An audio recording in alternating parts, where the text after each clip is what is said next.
choke you down just like a pill.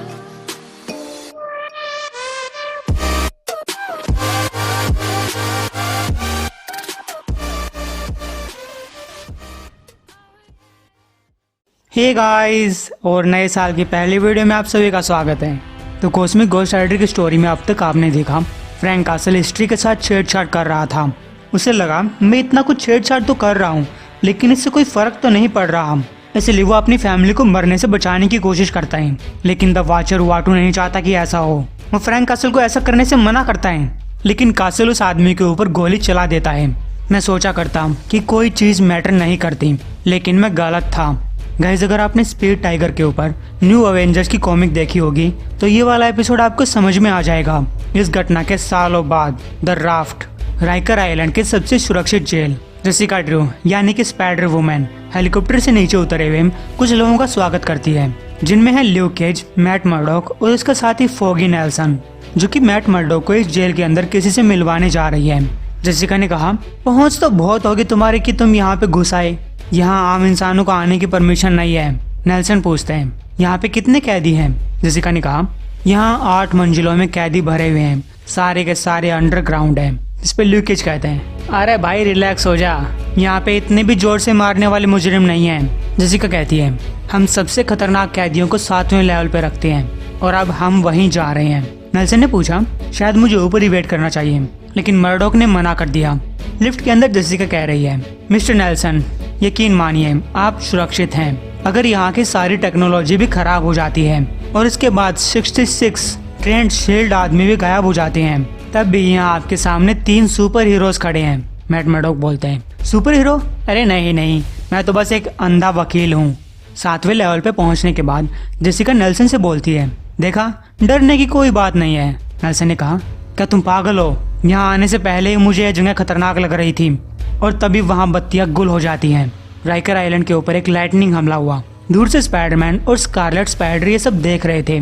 Spiderman ने कहा, देखो वहाँ कुछ तो गड़बड़ है, मुझे जाना होगा। स्कारलेट स्पाइडर कहता है, मेरी चिंता मत करो, मैं हैंडल कर लूंगा, मैं यहाँ रहकर सभी को मुसीबत से दूर रखने में मदद कर सकता हूँ। तो स्पाइडरमैन इमरजेंसी हेलीकॉप्टर्स का सहारा लेकर राइकर आइलैंड की तरफ निकल पड़ता है, और शायद इसलिए भी क्योंकि वो एक कैनेडियन स्पाइडरमैन की बकवास नहीं सुनना चाहता। राइकर आइलैंड के ऊपर जो हमला हुआ था वो किया था इलेक्ट्रो ने, जो वहाँ मौजूद कैदियों से कह रहा है, ठीक है बेवकूफ़ों, मैं इलेक्ट्रो तुम्हें पानी के नीचे की इस कब्र से आज़ाद करता हूँ। अब जाओ अपनी जिंदगियाँ जी भर के जियो, लेकिन याद रखना मेरा तुम लोगों के ऊपर एक कर्ज रहेगा। गैस, ये धमाका निचले फ्लोर्स तक भी पहुँच जाता है। फॉगी नेल्सन कहता है, तुम तो कह रही थी कि ये जगह बहुत सुरक्षित है, अब चलो यहाँ से बाहर निकलते हैं। लेकिन डेयरडेविल ने कहा, नहीं, हम तब तक यहाँ से नहीं जाएंगे जब तक उस आदमी से नहीं मिल लेते। इन सब के पीछे उसी का हाथ हो सकता है। तभी जेसिका ने उसके सेल की तरफ इशारा किया। ल्यूक केज पूछता है, वैसे ये आदमी है कौन? डेयरडेविल ने कहा, कोई नहीं जानता, लेकिन रीड रिचर्ड्स को लगता है कि वह इस प्लैनेट का सबसे पावरफुल सुपर हीरो हो सकता है। ल्यूक केज ने कहा, मुझे तो ये एक कहानी का लेखक लग रहा है जो अपनी कहानी पूरी नहीं कर पाया। गाइस, अगर आपने न्यू अवेंजर्स कॉमिक देखी है तो यहाँ पे कॉस्मिक घोस्ट राइडर की जगह पे सेंट्री बैठा हुआ था। जैसा कि आप देख पा रहे हैं, कॉस्मिक घोस्ट राइडर यहाँ पे कई सालों से कैद है। इसे कैद करने वाला और कोई नहीं बल्कि वाचर था। बाहर स्पाइडरमैन कैप्टन अमेरिका से कह रहे हैं, ओ क्रैप, ये तो इलेक्ट्रो है, हमेशा मेरे वाले विलन्स ही ये पंगे क्यों करते हैं, मेरे सामने तो ये कुछ नहीं करते। इलेक्ट्रो वहाँ से किसी को लेकर भाग जाता है और पीछे छोड़ जाता है कैदियों के भागने का एक रास्ता। स्पाइडरमैन अंदर की तरफ भागा। कैप्टन ने कहा, स्पाइडरमैन रुको, पहले शील्ड एजेंट्स को पहुंच जाने दो, तब हम अंदर जाएंगे। लेकिन स्पाइडरमैन ने कहा, माफ करना कैप्टन, ये मेरी गलती है और मैं ही इसे ठीक करूंगा। आप तो जानते ही हैं कि मैं अपने ऊपर आई हुई शर्मिंदगी और चिंता को ज़्यादा देर तक नहीं ठहरने देता, तो मुझे जाकर इसे संभालना होगा। गाइस, उसने छत के छेद से नीचे झांक कर देखा। हेलो, तो उसकी तरफ देख रहे थे बहुत सारे क्रिमिनल्स जो कि बिना कोई मौका गवाए स्पाइडरमैन के ऊपर हमला कर देती हैं। इससे स्पाइडरमैन का बैलेंस बिगड़ता है और वो क्रिमिनल्स की भीड़ में नीचे जा गिरता है। वहीं नीचे मैट राइडर से कह रहा है, रीड रिचर्ड्स ने मुझे यहाँ पे भेजा है ये देखने के लिए क्या मैं तुम्हारी कोई मदद कर सकता हूँ, लेकिन मुझे लगता है कि इससे पहले कि मैं तुम्हारी मदद कर पाऊँ मुझे तुम्हारी मदद चाहिए। जेसिका पूछती है, क्या तुम इस पागल को यहाँ से ले जाने आए हो? फॉगी नेल्सन कहता है, ये एक अच्छा प्लान नहीं है, यकीन करो मैंने काफ़ी सारी फिल्में देखी हैं, हम बलि के बकरे बनने वाले हैं, कोई बड़ा मॉन्स्टर आकर हमें खा जाएगा देखो मैं यहाँ पे इंचार्ज बनना चाहता हूँ, क्योंकि यहाँ पे सिर्फ मैं ही हमारी सुरक्षा के बारे में सोच रहा हूँ और हर कोई जानता कि तुम डेयर डेविल हो। ये तो तुम्हारी फाइल में भी लिखा हुआ था। यहाँ किसे बेवकूफ़ बना रहे हो? तभी पीछे से कार ने जाकर नेल्सन को पकड़ लेता है। मोटे लोग मुझे स्वाद में काफी अच्छे लगते हैं, लेकिन जेसिका और मैट मिलकर नेल्सन को बचा लेते हैं। कार्नेज ने कहा, ठीक है, मोटा बकरा तो नहीं फंसा, काला बकरा जरूर फंसेगा। इस बात पे ल्यूकेज को गुस्सा आ गया और जब तक चीजें सुलझ नहीं जाती तब तक मैट नेल्सन को कॉस्मिक घोस्ट राइडर वाली सेल में डाल देता है। वहीं रुके रहना और कुछ भी हो जाए दरवाजा मत खोलना। कार्नेज ने कहा, हाँ मोटू, वहीं पे पड़े रहो, तब तक मैं इस कालिया की अकल ठिकाने लगाता हूँ। तेज बाहर हीरोज क्रिमिनल्स के साथ लड़ रहे थे और अंदर नेल्सन कॉस्मिक घोस्ट राइडर से बातें करने की कोशिश करता है। माफ करना, मैंने तुम्हें एक मॉन्स्टर बुलाया था, जो भी तुम्हारा नाम है। मैं ऐसा कहना नहीं चाहता था, मैं बेवकूफ़ हूँ। मेरा नाम है फ्रैंकलिन नेल्सन और तुमसे पहले मेरा पार्टनर बात कर रहा था। देखो मैं जानता हूँ कि तुम मुझे नहीं जानते, लेकिन मैट यहाँ पे तुमसे मिलने आया था, जिसका मतलब है कि उसने तुम्हारे अंदर कुछ अच्छा देखा होगा और इस टाइम पे यहाँ पे अच्छे लोगों की कमी पड़ रही है। हमें तुम्हारी मदद चाहिए। अगर कार्नेज इस मंजिल से बाहर निकल जाता है तो सारे कैदी आज़ाद हो जाएंगे। अरे कुछ तो बोलो। कुछ नहीं। वेल, अगर मैं गलत कह रहा हूँ और तुम एक बुरे आदमी हो तो मैं तुम्हें एक मौका दे रहा हूँ, वहाँ जाकर लड़ो और तुम्हें आज़ाद कर दिया जाएगा। बस मेरे दोस्तों से मत लड़ना, ठीक है? तो गाइस कॉस्मिक घोस्ट राइडर बाहर निकलता है। ठीक है, कौन है वो लाल गर्दन वाला जो अपना थोपड़ा बंद नहीं कर रहा? ये कहकर कॉस्मिक घोस्ट राइडर अपना हाथ आगे की तरफ कर लेता है। कार्नेज उसे देखकर पूछते हैं, अबे हुतिया कौन है और इसका हाथ ऐसे अकड़ क्यों रखा है? दोहरा पड़ रहा है क्या? तभी दीवारें तोड़ते हुए कॉस्मिक घोस्ट राइडर की बाइक वहाँ पे आती है। अबे भूतनी के, मैं हूँ कॉस्मिक घोस्ट राइडर। तभी उस जेल में एक और बड़ा धमाका हुआ, कोई चीज बाहर निकली। स्पाइडरमैन ने कहा, मैं नहीं जानता कि वो चीज क्या थी, लेकिन या तो वो कुछ बहुत ही अच्छी थी या कुछ बहुत ही बुरी। यह से घोस्ट राइडर था जो कि कार्नेज को लेकर अंतरिक्ष की तरफ जा रहा है। कार्नेज ने कहा, मैं तुम्हारे चीतड़े चीतड़े फाड़ दूंगा। घोस्ट राइडर कहता है, अच्छा तो ये बात है, क्योंकि मैं भी यही सोच रहा था। गैस उल्टा कॉस्मिक घोस्ट राइडर ने कार्नेज के चीतड़े चीतड़े फाड़ दिए। एक दिन बाद टोनी स्टार्क अपने इल्यूमिनाटी ग्रुप से मीटिंग करने आता है। आते ही नमोर ने उसे पूछा, तुम हमें इन सब के बारे में कब बताने वाले थे स्टार्क? टोनी पूछते हैं, मैं तुम्हें किस चीज के बारे में क्या कब बताने वाला था? तब रीड रिचर्ड्स ने उसे एक रिपोर्ट दिखाई जिसमें कि आयरन मैन ने न्यू एवेंजर्स की टीम को इकट्ठा किया था। टोनी कहते हैं, ओ हाँ, कैप्टन और मैं टीम को फिर से इकट्ठा कर रहे हैं। नमोर पूछते हैं, और तुम हमें कब बताने वाले थे? टोनी पूछते हैं, तुम्हें मेरा ईमेल नहीं मिला क्या?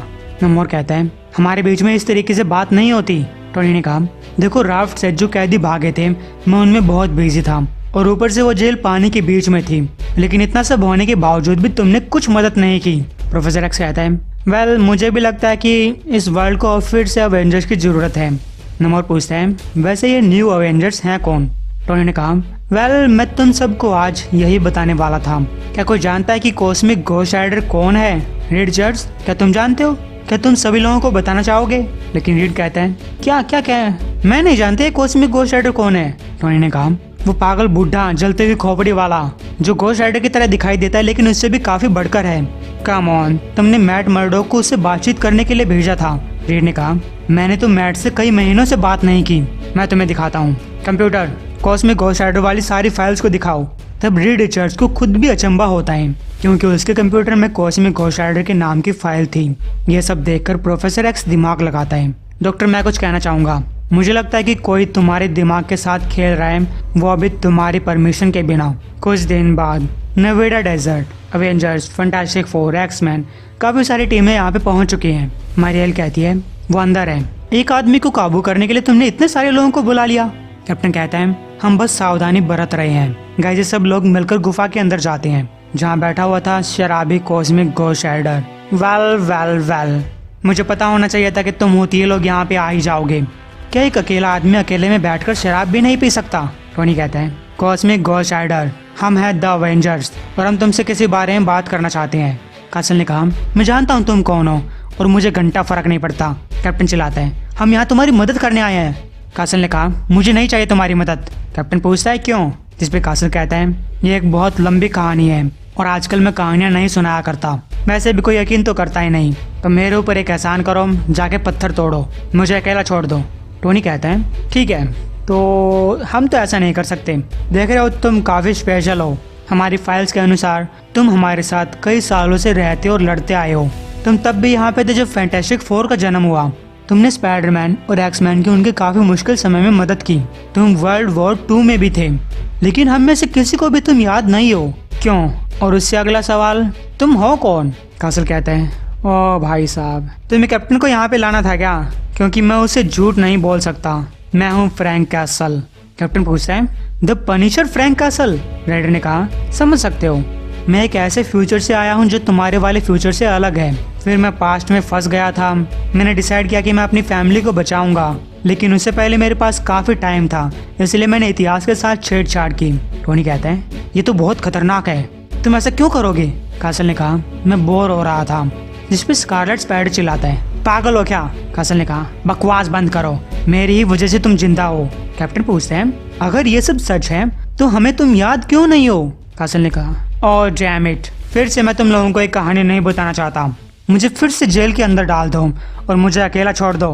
कैप्टन कहते हैं, माफ करना फ्रैंक, हमें जानना होगा कि यहाँ पे चल क्या रहा है। गाइस, कहानी आगे शुरू होती है। मैं सेंट्रल पार्क के अंदर अपनी फैमिली के साथ मजे कर रहा था।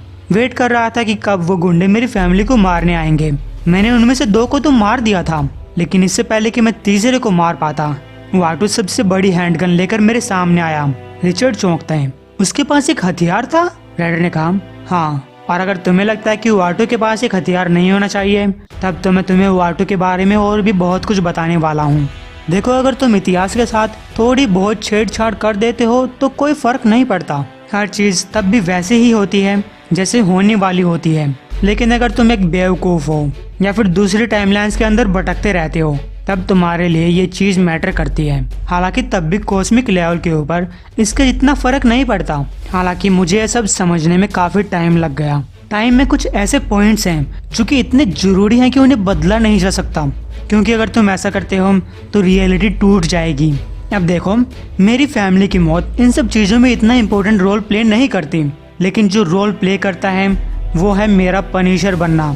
लाखों सालों तक जिंदा रहकर गैलाक्टस और थैनोस के इस यूनिवर्स को डिस्ट्रॉय करने में मदद करना, और फिर टाइम में वापस जाकर फिर से इतिहास के साथ छेड़छाड़ करना, यही मेरा काम है। हाँ, मैं जानता हूँ कि ये सब चीजें अब स्टूपिड सी महसूस हो रही होंगी, लेकिन उस टाइम पे मैं इतना आगे की नहीं सोच रहा था। हालांकि वाटू जरूर सोच रहा था। तो मैं ट्रिगर दबाने ही वाला था कि उसने कहा, माफ करना, तुमने मेरे सामने कोई रास्ता नहीं छोड़ा। कैजुआटो इन्फिनिटी गॉन्टलेट का यूज करने लगता है। उसने कासल द्वारा मारे गए दोनों इंसानों को जिंदा कर दिया। मुझे यह करना बिल्कुल भी अच्छा नहीं लग रहा कासल। कासल ने कहा, नहीं नहीं नहीं, प्लीज ऐसा मत करो, मैं तुमसे भीख मांग रहा हूँ। तभी फ्रांसिस अंकल फ्रेडो को ढूंढते हुए वहाँ पे आ गया, और इसी टाइम पे उन लोगों ने पेड़ से लटके हुए आदमी को गोली मार दी। ऐसा करते हुए फ्रांसिस ने उन्हें देख लिया, और तब इन लोगों ने उस बच्चे फ्रांसिस को भी गोली मार डाली, जबकि कासल अपने सामने यह सब होता हुआ देख रहा था। वाचर कहते हैं, फ्रैंक, और कोई रास्ता नहीं है, अब पनिशर फिर से जिंदा हो चुका है, रियलिटी बच चुकी है। कासल ने कहा, मैं तुम्हें मार डालूंगा। वाचर कहता है, नहीं कासल, तुम्हें यह सब कुछ याद नहीं रहेगा, किसी को भी तुम्हारे साथ रहना कुछ याद नहीं रहेगा। लेकिन इससे पहले कि तुम्हारी याददाश्त चली जाए, मैं यही कहना चाहूंगा कि मरते दम तक मुझे अपने किए के ऊपर पछतावा रहेगा। ये बात सुनकर ल्यूकेज कहता है, द फक। कासल ने कहा, हाँ, मुझे भी ऐसा ही लग रहा है, जैसे कि मेरी लाइफ में पहले से ही कोई ट्रेजेडी नहीं हुई थी, ऊपर से वाटो भी आ गया। और जहाँ तक मेरी पेनेंस की बात है, या तो ये एक मजाकिया चीज है या फिर इत्तेफाक से भरी हुई, लेकिन वाचर ने मुझे राफ्ट के अंदर कैद करके रख दिया, जहाँ मैं इतिहास के साथ और छेड़छाड़ नहीं कर पाया। ये वर्ल्ड मेरे बारे में भूल चुका था, यहाँ तक कि कुछ टाइम के लिए मैं भी अपने बारे में भूल गया था। लेकिन साल दर साल थोड़ा थोड़ा करके मेरी याददाश्त वापस आती रही। हालांकि अब भी मेरी याददाश्त पूरी तरीके से वापस नहीं आई है, लेकिन जो है वो है। कैप्टन कहते हैं, माफ करना फ्रैंक, हमें नहीं पता था। कासल ने कहा, इन सब का जिम्मेदार सिर्फ मैं हूँ। टोनी भड़कते हैं, वेल, कहानी अच्छी है, लेकिन मेरी बात सुनो, हमें लगता है कि तुम्हारे अंदर गूदा है, हम तुम्हें एवेंजर्स का मेंबर बनाना चाहते हैं। लेकिन कासल ने मना कर दिया, मैं थक चुका हूँ, अब मेरे ऊपर एक एहसान करो, यहाँ से दफा हो जाओ, बूढ़े आदमी को अकेले में पीने दो। कैप्टन पूछते हैं, फिर तुम क्या करोगे? कासल ने कहा, इंतजार। तो गाइस, सालों बाद मून का ब्लू एरिया, ये ओरिजिनल सिन का टाइम था, इंतजार खत्म हो चुका है। इस दिन निक फ्यूरी वाटू को मारेगा। फ्रैंक कासल यहाँ पहुँच चुका है। वहीं ऊपरी मंजिल पर निक फ्यूरी वाचर से कह रहा है, जो कुछ मैंने किया उन सब का एक महत्व था, जब तक ये अर्थ घूम रही है तब तक मैंने जो किया सही किया। तो मुझे बताओ कि तुमने क्या देखा है, मुझे बताओ कि मुझे आगे किसको मारना है। तभी घोस्ट राइडर उसके पास आता है। तुम्हें वाचर को मार कर उसकी आंख लेनी होगी फ्यूरी, तभी तुम गुम हो चुके हथियारों को ढूंढ पाओगे। फ्यूरी पूछता है, कौन हो तुम? क्या मैं तुम्हें जानता हूँ? कासल ने कहा, तुम जानते थे, लेकिन वाटू ने मुझे हर किसी की यादाश्त से मिटा दिया। हालांकि वाचर को मैं अब भी याद हूँ, है ना वाटू? वाचर ने कहा, हाँ फ्रैंक कासल। फ्यूरी पूछता है, फ्रैंक कासल, तुम्हारे पास ये जलती हुई खोपड़ी कहाँ से आई और तुम यहाँ पे क्या कर रहे हो? वाचर ने कहा, तुम्हारा घिनौना काम ये करने के लिए आया है, इसे यहाँ पे मुझे मारना है। फ्यूरी पूछता है, लेकिन मैं तुमको क्यों मारूंगा? कासल ने कहा, तुम वाचर को मारोगे। देखो मेरे पास ये सब बकवास करने का टाइम फिर से नहीं है, बस मुझे वाचर से थोड़ी देर बात करने दो, तुम्हें वो मिल जाएगा जो तुम्हें चाहिए। वाचर ने कहा, मैंने नोटिस किया कि तुम्हारी याददाश्त तुम्हें फिर से मिल चुकी है, लेकिन अब तुम इतिहास के साथ छेड़छाड़ नहीं करते। कासल कहता है, हाँ मुझे लगता है कि मैं अपना सबक सीख चुका हूँ। तुम ही थे ना जिसने डेयर डेविल को राफ्ट पे भेजा? मुझे लगा ही था। वाचर कहता है, माफ करना फ्रांसिस, जो कुछ हुआ वो बहुत बड़ी गलती थी। कासल ने कहा, और ये मेरी गलती थी, तुमने वो किया जो तुम्हें करना पड़ा। ये तारे कितने खूबसूरत है ना? वाचर हाँ में जवाब देता है। तभी घोस्ट राइडर ने उसकी खोपड़ी खोल डाली। ये आंख अब तुम्हारी है निक फ्यूरी। निक फ्यूरी कहते हैं, व्हाट द हेल? कासल ने कहा, अगर मैं तुम्हारी जगह होता तो इतना टाइम वेस्ट नहीं करता, क्योंकि पनिशर तुम्हें मारने आ रहा है। फिर हमारा सीन चेंज होता है प्रेजेंट के टाइम पे। द सेंचुरी, थैनोस की पुरानी शिप। ये कहानी कॉस्मिक घोस्ट राइडर बीटा रे बिल को सुना रहा था। बीटा रे बिल ने कहा, यार मुझे नहीं लगता कि ये सब हुआ होगा, इस तरीके से हुआ होगा। कासल ने कहा, हाँ ये ऐसा ही कुछ हुआ था, तुम कहानी को समझो, मेरी इतनी छानबीन क्यों कर रहे हो? बीटा रे बिल ने कहा, अगर सच बोलते तो कहानी अच्छे से समझ में आती, और इससे कहानी बोलने और सुनने वाले के बीच में एक दोस्ती सी हो जाती है। कासल कहते हैं, ओके, उस टाइम पे ये सब कुछ ऐसा ही हुआ था, मैंने कोई चीज बड़ा चढ़ाकर नहीं बोली। तब वहाँ, जेंटलमैन प्लीज आप लोग हमारे साथ आ जाइए, हम थैनोस की आखिरी इच्छा को पढ़ने वाले हैं। कासल कहता है, उम्मीद करता हूँ कि मुझे उसका हेलीकॉप्टर या फिर उसकी कुल्फी बनाने वाली मशीन मिल जाए। तो गाइस इसके बाद कॉमिक आती है थैनोस लेगेसी और गार्डियंस ऑफ गैलेक्सी, और उसके बाद आती है revenge of the cosmic ghost rider. अगर आप चाहे तो मेरे चैनल पे अपलोड कर सकता हूँ, उसके लिए आपको 1200 लाइक्स का टारगेट पूरा करवाना पड़ेगा, लेकिन गार्डियंस ऑफ गैलेक्सी में इतना बड़ा रोल नहीं है, इसलिए मैं सिर्फ Revenge of the cosmic ghost Rider ही कर पाऊंगा। तो उम्मीद आपको ये वीडियो पसंद आई होगी।